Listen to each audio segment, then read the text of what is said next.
नमस्कार दोस्तों, ocean network में आपका स्वागत है। मैं हूं ओमकार चौधरी। डिफेंस मिनिस्टर राजनाथ सिंह 2 दिन के जम्मू कश्मीर और लद्दाख के दौरे पर हैं और उन्होंने आज एक ऐसी बात कह दी है जिसका इंतजार न केवल भारत में बैठे हुए लोग बरसों से कर रहे हैं, बल्कि ऐसा एक बहुत बड़ा तबका है, एक बड़ा वर्ग है जो पाकिस्तान छोड़ चुका है, जो हिंदुस्तान में भी नहीं है और जो पाकिस्तान के कब्जे वाले उस जिसको आप पीओजे के कह सकते हैं, उसकी आज़ादी के लिए बिगुल बजाए हुए है, संघर्ष कर रहा है, 24/7 इसी काम में लगे हुए हैं कि जो हम 1947 से पहले भारत का हिस्सा थे और गलत तरीके से पाकिस्तान ने धोखे से कह लीजिए, बदनीयती से कह लीजिए, उस पूरे इलाके पर कब्जा कर लिया और केवल कब्जा ही किया है, उसका दोहन किया है, उससे लिया है, वहाँ के लोगों को कुछ दिया नहीं है। वहाँ की डेमोग्राफी बदलने की कोशिश की है, तरह-तरह के मानव अधिकारों का वहाँ उल्लंघन हो रहा है। इधर तो वहाँ बहुत तेज़ खबरें आनी शुरू हो चुकी हैं कि तमाम तरह के डेमोन्स्ट्रेशन वो पीओजे के में भी हो रहे हैं, ऊपर आपके गिलगिट बाल्टिस्तान में भी हो रहे हैं, पाकिस्तान के दूसरे हिस्सों में तो होते ही रहे हैं, बलूचिस्तान से लेकर के, लेकिन वो एकदम दूसरी दिशा हो जाती है। पर राजनाथ सिंह ने जो कुछ कहा है, उससे एक बार फिर ये उम्मीद बंध गई है कि देर-सवेर शायद समय का ही सही समय का ही इंतजार कर रहा है भारत और भारत सरकार कि जब अपनी फौजों को इशारा करेंगे और जो पीओजे के है, गिलगिट है, बाल्टिस्तान है, उसको फिर से 1947 से पहले की स्थिति में लेकर के आएंगे और उसे भारत का हिस्सा बना लेंगे। आज साफ-साफ राजनाथ सिंह साहब ने इसके संकेत दे दिए हैं और ये संयोग है, बल्कि मैं उनका आभार भी व्यक्त करूंगा कि जो पीओजेके के लिए संघर्ष कर रहे हैं और एक प्रवासी मुश्किलों भरा जीवन जीने के लिए मजबूर हैं, ऐसे डॉक्टर अमजद अयूब मिर्जा मेरी रिक्वेस्ट पर इस समय इंग्लैंड से मेरे साथ जुड़ रहे हैं। जो कुछ राजनाथ सिंह साहब ने कहा है, उस पर उनकी प्रतिक्रिया भी जानेंगे और इसके ऐतिहासिक परिप्रेक्ष्य में भी हम लोग आज जाएंगे कि किसकी गलती की वजह से ये हालात पैदा हुए हैं और इतनी बड़ी हानि जो है वो भारत को, भारतीयों को उठानी पड़ी है। डॉक्टर अमजद अयूब मिर्जा मेरे साथ जुड़ गए हैं। मिर्जा साहब, बहुत स्वागत है। नमस्कार। नमस्कार जी, थैंक यू। मिर्जा साहब, सबसे पहले तो मैं आपकी राय जान लूं कि डिफेंस मिनिस्टर ने जो कुछ कहा है, उस पर आप क्या सोचते हैं, क्या राय रखते हैं? उन्होंने कहा है कि हमारी यात्रा तो तब पूरी होगी जब 1947 के रिफ्यूजियों को न्याय मिलेगा, जब उनके पूर्वजों की भूमि उन्हें सम्मान के साथ वापस मिल सकेगी। मैं यहाँ की जनता और हमारी सेनाओं के पराक्रम के बल पर पूरा आश्वस्त हूँ कि वो दिन दूर नहीं जब हमारे ये सभी मैंडेट भी सफलतापूर्वक पूरे होंगे। क्या उम्मीद जगाता है राजनाथ सिंह साहब का ये भाषण? जी बहुत शुक्रिया चौधरी साहब। बात यह है कि उम्मीद तो तब जगती है कि बंदे को कोई शक हो किसी की नीयत पे और बंदा कहे कि ओ अब इसने ये बात की है तो उम्मीद पैदा हो गई। हमें तो पहले दिन से उम्मीद है जो इस वक्त भाजपा सरकार है उससे कि ये पीओजे का मसला जरूर हल करेंगे। इससे पहले प्राइम मिनिस्टर नरेंद्र मोदी जी ने भी लाल किले से ये जिक्र कर चुके हैं। वो उसके अलावा अमित शाह जी कई मौकों पर ये बात कह चुके हैं और अब जो हमारे डिफेंस मिनिस्टर हैं इन्होंने आज अब उसी बात को दोहराया है और हमें पूरा विश्वास है कि पाकिस्तानी कब्जे वाले जम्मू कश्मीर और पाकिस्तानी कब्जे वाले गिलगित बल्तिस्तान को पाकिस्तान की तारीख की बदतरीन गुलामी से जो है वो छुड़ाया जाएगा।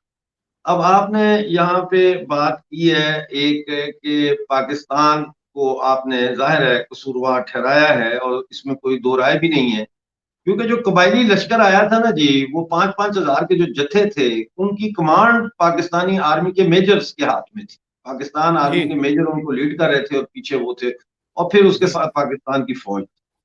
अब देखें, इसके दुश्मन से तो हम गिला नहीं कर सकते, जाहिर है दुश्मन ने तो दुश्मनी दिखानी है, लेकिन गिला अपनों से है, और वो ये है कि हमारे घर के अंदर के लोग जो थे, उन्होंने ऐसे हालात पैदा किए जिनकी वजह से हिंदुस्तान का ना सिर्फ बंटवारा हुआ, बल्कि ये जम्मू कश्मीर के भी दो टुकड़े या तीन टुकड़े, या चीन वाले को भी डालें तो चार टुकड़े। अब इसमें सूरत ये है कि जब पाकिस्तान ने हमला किया 22 अक्टूबर 1947 को, तो उस वक्त महाराजा हरि सिंह जी ने एक चिट्ठी लिखी, बल्कि टेलीग्राम भेजा लॉर्ड माउंटबेटन को, जो उस वक्त गवर्नर जनरल थे, कि हमारी मेरी रियासत पे हमला हो गया और आप फौज भेजें और हमें बचाएं। जी, तो लॉर्ड माउंटबेटन ने कहा कि मैं फौज उस वक्त तक नहीं भेज सकता जब तक कि आप हिंदुस्तान का हिस्सा ना हो, क्योंकि वो तो फिर आप दूसरा मुल्क के अंदर फौज कैसे मैं भेज सकता हूँ। तो महाराजा जी ने 26 अक्टूबर को in the larger interest of the state of Jammu Kashmir India के साथ इलाक किया। अब इस इलाके के बाद आज के दिन 27 अक्टूबर को, जिसे हम यौम बका कहते हैं, यानी वो दिन जिस दिन हमारी जिंदगी बचाई गई, यौम बका, तो इसको हम यौम बका कहते हैं। इस दिन जो है भारत की फौजें जो है वो श्रीनगर में उतरी और फिर पाकिस्तान को पीछे धकेलती चली गई। लेकिन जब ये फौजें, भारत की फौजें पाकिस्तान को पीछे धकेल रही थी, उस वक्त ये कोई एक दिन में तो ये हुआ नहीं। तो पाकिस्तान की जो फौजें हैं वो बराबर आगे जब बढ़ रही थी अक्टूबर और नवंबर के महीने में, उस वक्त जो है वो 13 नवंबर को उस वक्त के जो प्राइम मिनिस्टर थे रियासत जम्मू कश्मीर के, एमसी महाजन, वो एक member of legislative assembly of Jammu Kashmir का डेलीगेशन लेके जाते हैं दिल्ली, और वहां वो डेलीगेशन नेहरू से मुलाकात करने की कोशिश करता है, लेकिन नेहरू जी इनकार कर देते हैं उस डेलीगेशन को मिलने से, जो जम्मू से आया था। मीरपुर के लोग थे उसमें, भिंबर के लोग थे, और सिर्फ एमसी महाजन को टाइम देते हैं, और एमसी महाजन उस टाइम का पूरा फायदा उठाते हुए नेहरू जी को पूरे खतरात से आगाह करते हैं कि जी, पाकिस्तानी जी, फौजें यहाँ तक पहुंच चुकी हैं और हमें रक्षा के लिए वहां पे आप इंडियन आर्मी को डिप्लॉय करें। इसके बाद जब नेहरू जी कश्मीर जाते हुए 15 नवंबर को, यानी 2 दिन बाद, जम्मू एयरपोर्ट पहुंचते हैं, तो हजारों की संख्या में, हजारों की तादाद में लोग जम्मू एयरपोर्ट पहुंचते हैं, और वो कोशिश करते हैं कि वो नेहरू से मुलाकात करें, लेकिन नेहरू को वहां पे भी मिलने से इनकार कर देते हैं और दूसरी फ्लाइट लेके वो कश्मीर चले जाते हैं। 23 नवंबर को प्रेमनाथ डोगरा जो हैं और प्रोफेसर बलराज मधोक, ये हमारे बड़े लीडिंग लोग थे मीरपुर शहर के, ये जो है ब्रिगेड कमांडर को मिलते हैं, जो इंडिया में जम्मू का ब्रिगेड कमांडर है, और उससे ये कहते हैं कि तुम प्लीज जो है फौज भेजो मीरपुर में। तो ब्रिगेड कमांडर कहता है, और ये उसके अल्फाज में कोट कर रहा हूं, कि consultation with Sheikh Abdullah is mandatory in order to deploy Indian troops anywhere in Jammu Kashmir। जिसका मतलब ये है कि जम्मू कश्मीर की तकदीर का फैसला जो है वो नेहरू साहब ने शेख अब्दुल्ला साहब को मुंतकिल कर दिया, या एक बहाना बनाया कि जी मैं तो कुछ नहीं कर सकता, शेख अब्दुल्ला से पूछ। अब अगले ही दिन 24 नवंबर को जो है वो पंडित डोगरा और प्रोफेसर मधोक अगले दिन मिलते हैं जम्मू एयरपोर्ट पे नेहरू जी को, और वो उनको मीरपुर की सूरत हाल का बताते हैं। अब ये वो सिचुएशन है कि 24 नवंबर को फुल बमबारी हो रही थी मीरपुर के ऊपर। तो इस मौके पर जो है वो बाल के गुप्ता अपनी किताब में लिखते हैं कि Nehru, at this point, Nehru lost his temper and flew into a rage and yelled that they should talk to Sheikh Abdullah। ये 24 नवंबर की बात है। 25 जी जी। नवंबर को सुबह अजानों के टाइम जो है वो मीरपुर फॉल हो जाता है। उसके नतीजे में पाकिस्तानी फौज और कबायली लूटमार करते हैं और तकरीबन 1 लाख से ज्यादा हिंदुओं और सिखों का, बीच में मुसलमान जो सिखों को और हिंदुओं को बचाने की कोशिश कर रहे थे, उनका कत्लेआम हो जाता अरे है। बाप और रे। ये कत्लेआम होता है, ये तारीख का बदतरीन जेनोसाइड है जो मेरे डिस्ट्रिक्ट में हुआ उस वक्त। और उसके बाद आपको मैं ये भी बताता चलूं कि उसके फौजें नहीं आई मीरपुर में, और फिर उसके बाद ये खबर आती है कि जी नेहरू साहब तो चले गए यूनाइटेड नेशन में सीज फायर के लिए। चौधरी साहब, आप समझदार आदमी हैं, आपने दुनिया देखी है, आपने तारीख पढ़ी हुई है। आप मुझे ये बताएं कि एक ऐसी फौज जो दुश्मन को पीछे हटा रही है, पसपा कर रही है, दुश्मन भाग रहा है, तो उस वक्त सीज फायर करने का क्या मतलब है? क्या मगरबी जम्मू के इलाके जो है वो उसका जम्मू कश्मीर की रियासत का हिस्सा नहीं है जिसने इलाहा किया भारत के साथ? इसी तरह जब अंग्रेजों ने यह देखा कि पाकिस्तानी फौज को तो मार पड़ना शुरू हो गई है, तो उन्होंने 31 अक्टूबर और 1 नवंबर की रात को गिलगित बल्तिस्तान में कू किया, अंग्रेज अफसरों ने कू किया। और वो कू करके उन्होंने वहां पे महाराजा हरि सिंह के जो गवर्नर थे, घनसारा सिंह, ब्रिगेडियर घनसारा सिंह, उनको अरेस्ट किया। और अंग्रेजों ने पाकिस्तान का झंडा गिलगित रेजिडेंसी के ऊपर जाके लगाया, और कराची जो था उस वक्त दारुल खिलाफा था पाकिस्तान का, वहां टेलीग्राम भेजी कि गिलगित बल्तिस्तान पाकिस्तान में शामिल हो गया है। पाकिस्तान की सरकार का कोई नुमाइंदा वहां पे मौजूद नहीं था। तो जी ये जी। पूरा एक साजिश हुई, और ये साजिश जो है, इसको कामयाब करने में मैं जाती तौर पर और हमारे पीओजेके के लोग ये समझते हैं कि कांग्रेस के लीडर जो थे नेहरू साहब, उनका एक डिसाइसिव रोल था। जी। मिर्जा साहब, मैं अभी एक करण थापर का इंटरव्यू देख रहा था। वो इंटरव्यू कर रहे थे माउंटबेटन की बेटी के साथ, यानी एडविना और माउंटबेटन की बेटी के साथ। उन्होंने स्पेसिफिकली ये सवाल किया था, जो अभी आपने बताया है, कि ठीक ऐसे समय फौजों को रोक देना और यूनाइटेड नेशन में चले जाना, ये नेहरू की गलती थी या पीछे से कोई सलाह दी गई थी उनको माउंटबेटन की तरफ से या एडविना की तरफ से? तो इनकी बेटी ने ये एक्सेप्ट किया, ये स्वीकार किया कि मेरे पिता मेरी माताजी का यूज कर रहे थे नेहरू को गाइड करने के लिए। तो ये कितना बड़ा षड्यंत्र था अंग्रेजों का और माउंटबेटन का कि इस पूरे इलाके को भारत से काट दिया जाए, ताकि भारत जो है अपना व्यापार मध्य एशिया के हवाले से होते हुए यूरोप तक ना ले जाए। एक बहुत बड़ा षड्यंत्र था जिसमें उस ट्रैप में पूरी तरीके से आ गए थे नेहरू।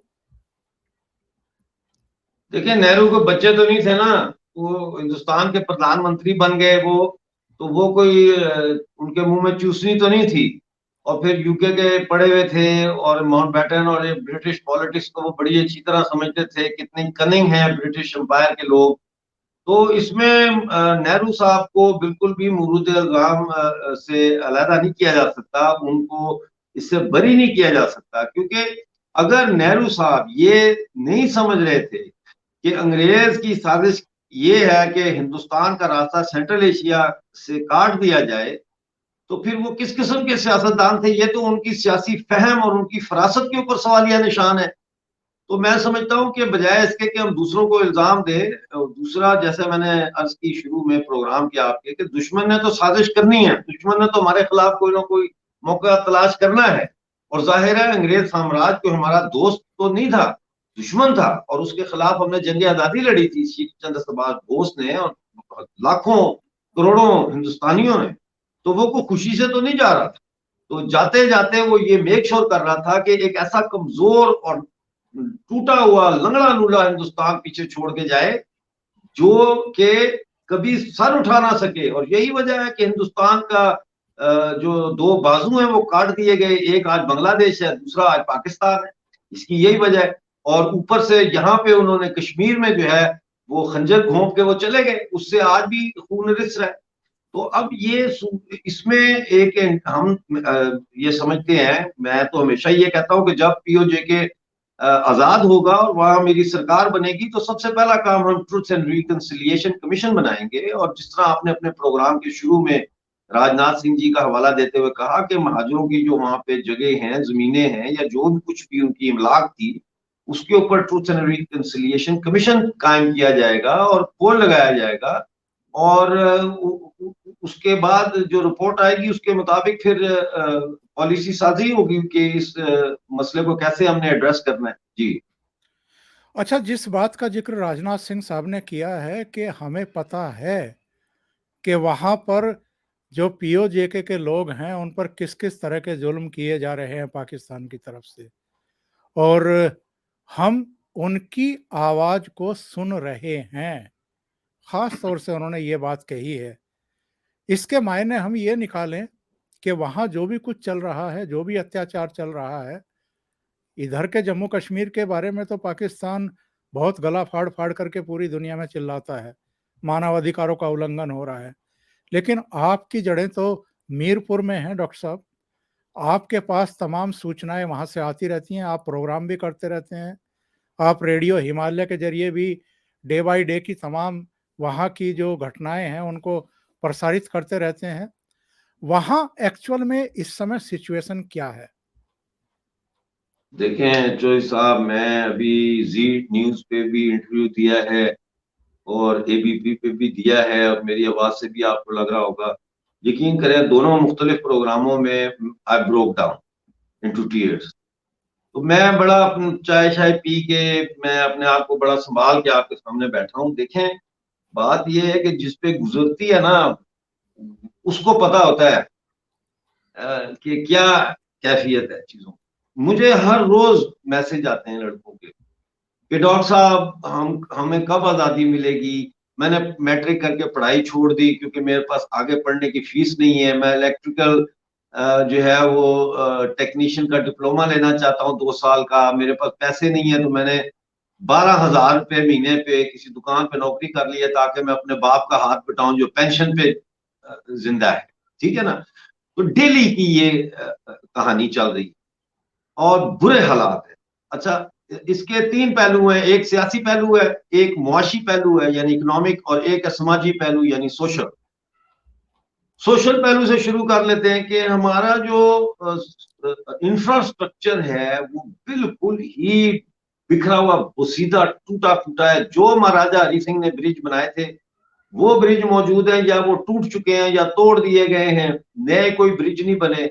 सड़कों का यह हाल है कि सेफ्टी वाल्स नहीं है, जिसकी वजह से हर रोज एक्सीडेंट होते हैं और जी बड़ी जी। दिल खराश दास्तानें सुनने में आती हैं। इसी तरह से पीने का पानी जो है वो ना होने के बराबर है। यानी कि 5 दरियाओं की जहां से पंजाब को कहते हैं ना 5 दरियाओं की धरती है, तो वो 5 दरियाओं में जहां से पानी आ रहा है वहां के लोगों के पास पीने का पानी नहीं है, बिजली नहीं है, कारखाने नहीं है, तालीम तालीमी इदारे हैं, इमारतें, लेकिन तालीम नहीं है क्योंकि टीचर नहीं है और सब्जेक्ट स्पेशलिस्ट नहीं है। अस्पतालों की बिल्डिंगें मौजूद हैं, दवाइयां नहीं है, सिरिंज नहीं है, कुत्ते और सांप काटने की वैक्सीन नहीं है। मतलब है ये लिस्ट चलती चली जाती। और दूसरा इकोनॉमिक है। इकोनॉमिक पहलू से ये है सूरत हाल कि हमारा जो जंगलात थे वो जब पीओजेके बना है तो उस वक्त we had 42% of our land mass was covered with forest. जी आज वो 14% से भी कम हो गया। पाकिस्तान हमारे जंगलात काट के ले गया, जिसकी वजह से 2005 में 8 अक्टूबर को बहुत बड़ा जल्जला आया था जिसमें तकरीबन 1 लाख लोग जो है वो मारे गए थे पीओजेके में। क्योंकि जी हाँ, जी पहाड़ों हाँ। को पकड़ने के लिए दरख्त की जड़ें होती हैं, वो जड़ें नहीं है तो वो लैंडस्लाइड ज्यादा होती हुई उसकी वजह से। इसी तरह से हमारे पानी लूट रहा है पाकिस्तान। जो डैम बनाए हैं उनकी सारी बिजली जो है वो पाकिस्तान को जाती है, हमारे पास बिजली नहीं है। और गिलगित बल्तिस्तान जहां 250 ग्लेशियर्स हैं, हमारी वहां की सिर्फ 240 मेगावाट हमारी जरूरत है, लेकिन हमें 147 मेगावाट मिल रही है। यानी कि ये चीजें हैं जिसकी वजह से कोई डेवलपमेंट वहां पे, इकोनॉमिक डेवलपमेंट या इकोनॉमिक एक्टिविटी नहीं है, जिसकी वजह से तकरीबन 14 लाख हमारे नौजवान जो है और मिडिल एज के लोग मुल्क से बाहर चले गए हैं। और छोटी छोटी जॉबें कर रहे हैं, क्योंकि तालीम का बैकग्राउंड तो है नहीं है वहां, तो वो जी जी इसी किस्म के काम, कोई इलेक्ट्रिशियन बन गया है, कोई ड्राइवर बन गया है, कोई बावर्ची बन गया है, कोई सिक्योरिटी गार्ड बन गया है, कोई फोक लिफ्टर बन गया है, और दुनिया में धक्के खा रहे हैं। अब आ जाते हैं पॉलिटिकली सूरत हाल ये है कि हमारी जो ये सो कॉल्ड लेजिस्लेटिव असेंबली है, इसके पास कोई पावर्स नहीं है, ये कोई कानून नहीं बना सकती, ये कोई लॉ नहीं बना सकती।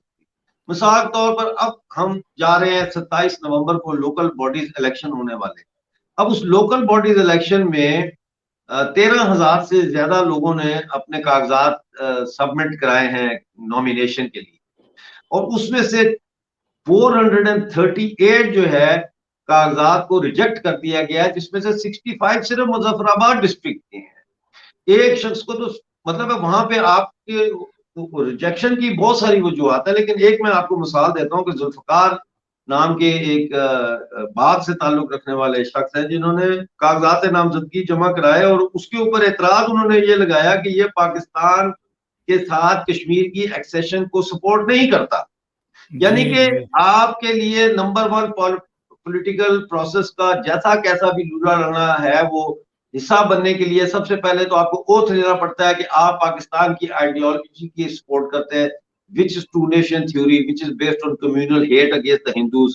नंबर टू ये कि आप अल्लाह और उसके आखिरी रसूल पर यकीन रखते हैं, जिसका मतलब है कि हिंदू सिख क्रिश्चियन कोई उसमें दूसरे मजहब का बंदा ऐसा नहीं ले सकता।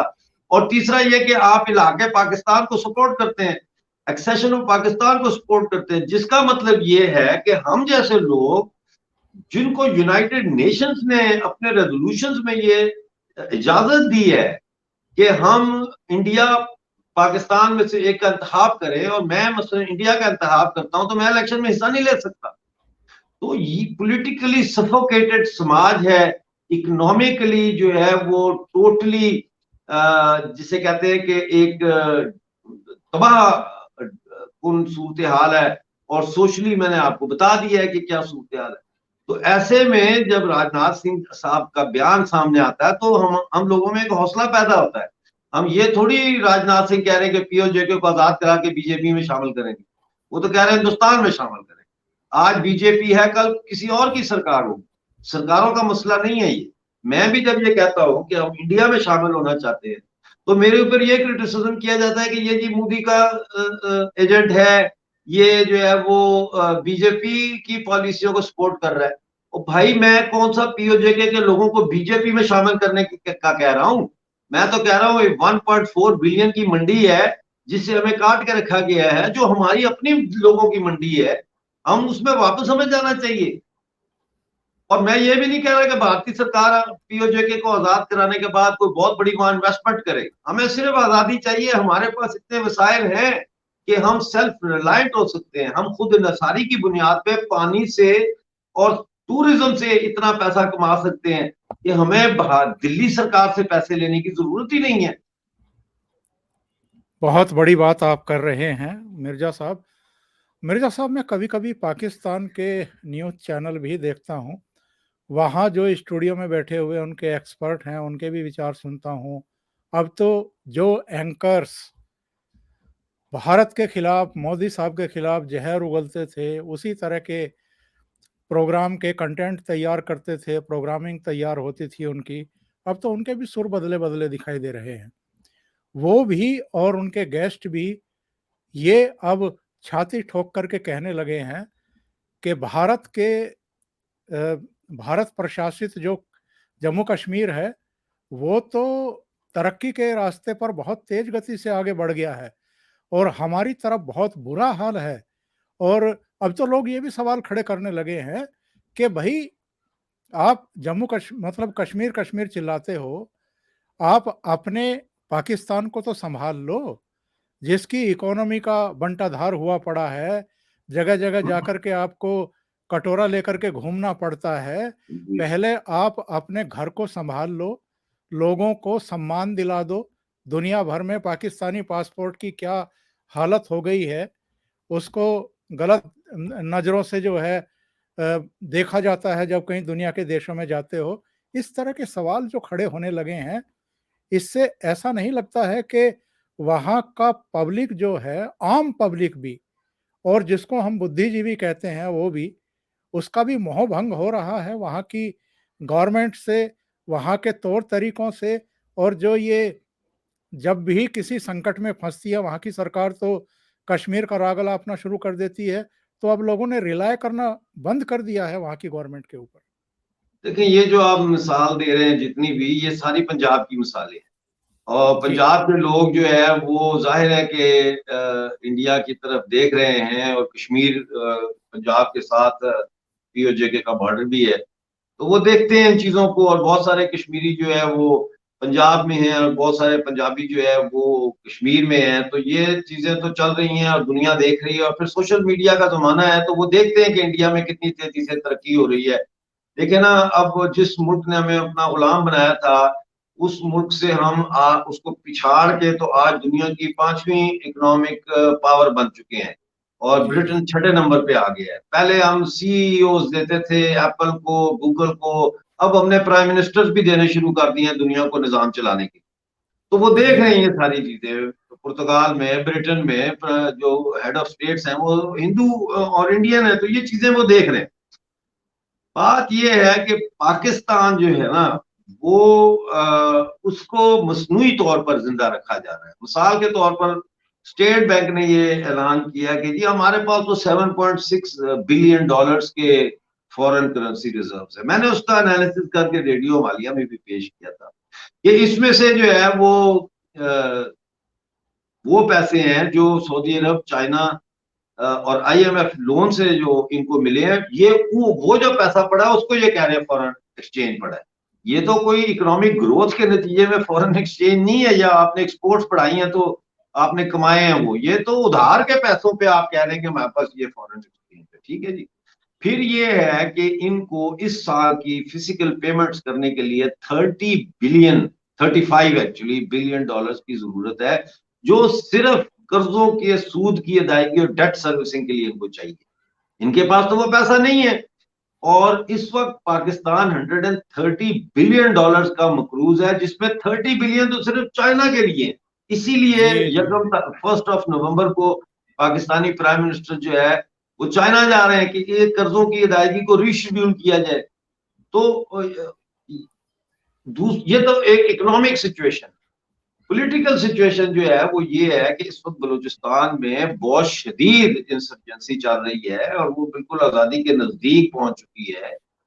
पाकिस्तानी फौज का मोराल बहुत डाउन है। वहां पे किसी की पोस्टिंग हो जाए तो उसको रिश्ता नहीं मिलता। कि जब किसी यंग कैप्टन की वहां पोस्टिंग होती है या यंग सिपाही की, तो घर वाले बताते हैं कि जी हमारा बच्चा बलूचिस्तान में तैनात है, तो वो उठ के चले जाते हैं। वो उसमें जिसे कहते हैं ना कि रिश्ता नहीं देते, और लोग रिश्वत देके बलूचिस्तान से अपनी ट्रांसफर करा रहे हैं। इस वक्त सूरत हाल ये है, डिप्रेशन, और पाकिस्तान आर्मी के अंदर सुइसाइड रेट जो है वो भी बढ़ रहा है। तो बलूचिस्तान को छोड़े, आप केपीके में आ जाएं।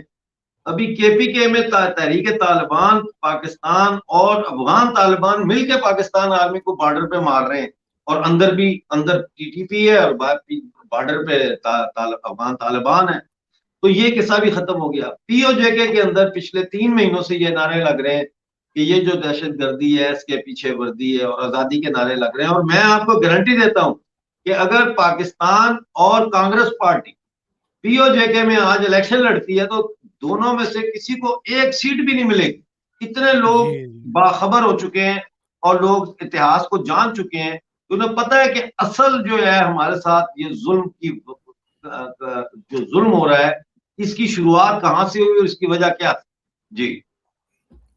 मिर्ज़ा साहब, आखिर में ये ज़रूर जानना चाहूँगा जो कुछ राजनाथ सिंह साहब ने कहा है कि 5 अगस्त 2019 को शुरुआत हो चुकी है, यानी 370 हटाए जाने के बाद और 35 से हटाए जाने के बाद, और हमारी सेनाएँ एक दिन ऐसा आएगा जब इसको पूरे इलाके को एक कर देगी। कितना मुश्किल आपको लगता है या कितना आसान रहेगा ये सब? ये ठीक है कि वहाँ के लोग काफ़ी संख्या में तैयार हैं, लेकिन क्या सब तैयार हैं? और अगर कोई फ़ौजी कार्रवाई होती है, तो क्या ये आसान होगा? दो सवाल है ना, एक तो ये है कि फौज जाएगी और पीओजे को और गिलगित बल्तिस्तान को आजाद कराएगी, और दूसरी बात यह है कि क्या लोग तैयार हैं। देखें, एक घर में भी लोग जो है वो, अगर आप कहें भाई सिनेमा चल रहा है, तो ये जरूरी नहीं है कि आपके घर का हर फर्द जो है वो कहे हाँ हमने भी सिनेमा चल रहा है। कुछ लोग कहेंगे भाई हम घर रहना चाहते हैं। लेकिन बात होती है कि एक जो मेजॉरिटी है, उस लोग इतने तंग आ चुके हैं कि लोग कहते हैं कि पीओजेके से हमें चाहे जहन्नम में भेज दिया जाए, हम जहन्नम में जाके रहने के लिए तैयार हैं। हो सकता है जहन्नम जो है वो इससे बेहतर हो। ये जी जी। नौबत है। मेरी कोशिश ये है कि भारतीय सरकार को सिर्फ डिफेंस के हवाले से फौज को अलर्ट रखे। पीओजेके के अंदर बहुत बड़ी बगावत होगी, और लोगों की बगावत जो है उसके नतीजे में पीओजेके आजाद हो अंदर से।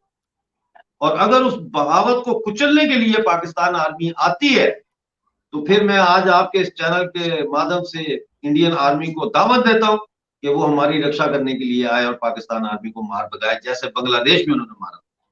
लेकिन मैं आपको ये कह रहा हूं कि ऐसी नौबत उस वक्त आएगी जब हम अंदर से हमारे लोग बगावत के लिए उठेंगे, और वो बगावत की तैयारी हो रही है, वो वक्त की तैयारी हो रही है।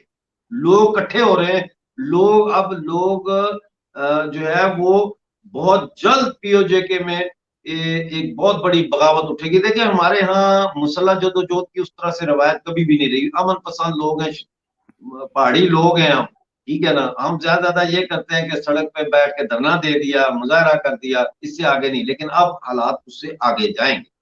पाकिस्तानी फौज अगर हमारी आजादी को जब हम डिक्लेयर करते हैं उसको कुचलने के लिए आती है, और अगर उस वक्त हम सरकार बनाते हैं और उस सरकार बनती है, तो फिर उस सरकार के माध्यम से जो पीओजेके की सरकार होगी, हम दावत दे सकते हैं इंडिया को कि इंडिया अपनी फौजें भेजे पाकिस्तान को पीछे हटाने के लिए और एयर कवर दे हमें। और वो मुझे यकीन है कि इंडिया जरूर प्रोवाइड करेगा, क्योंकि पीओजेके की जो गवर्नमेंट बनेगी वो सबसे पहला काम तो यही करेगी कि इंडिया के साथ जो है वो एक म्यूचुअल डिफेंस एग्रीमेंट करेगी। जी, बहुत बड़ी बात आपने कही है मिर्जा साहब। आपने इतना समय निकाला ओशियन नेटवर्क के लिए, आपका बहुत बहुत धन्यवाद। Thank you so much. Thank you for नमस्कार। Having me. नमस्कार, जय नमस्कार। हिंद। नमस्कार।